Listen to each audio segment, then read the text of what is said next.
and housing and food for now, for the next couple of weeks perhaps. But what about the next 2 months? What happens beyond then?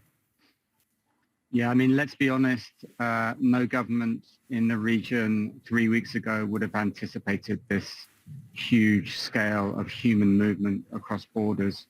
Of course, people were aware of the tensions, but I don't think anyone was ready for this scale. And as I said earlier, the governments have really stepped up in each of those countries. They're leading that response. I think as things evolve and the weeks go on, they are looking beyond the immediate government. They're looking to the EU, of course, for funds.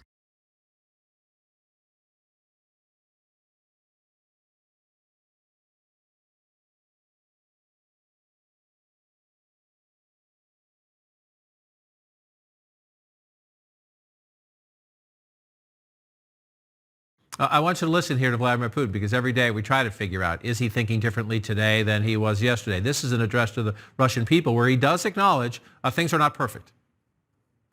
I would like to address the mothers, wives, sisters, brides, and girlfriends of our soldiers and officers who are now in battle defending Russia during a special military operation. I understand how you worry about your loved ones. You can be proud of them, just as the whole country is proud of them and worries about them together with you. Let me emphasize that military conscripts do not and will not participate in hostilities. There will be no additional call-ups of reservists from the reserve. We know, Ian Bremmer, there are conscripts in Ukraine, and there have been hostilities in Ukraine, so we know that Putin lies, frankly. But do you read any significance into the fact that he does feel compelled to address casualties on national television?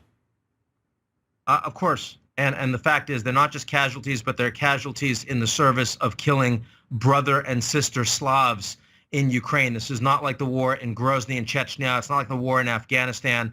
I mean, there are a lot of Russians that are going to feel very uncomfortable and don't know what the war's for when it's Russian against Ukrainian. But I have to recognize as well, in the same way that Zelensky has become a hero for the West in the past 2 weeks of fighting, in the same way the Ukrainians are winning the information war around the world, Putin is winning it in Russia.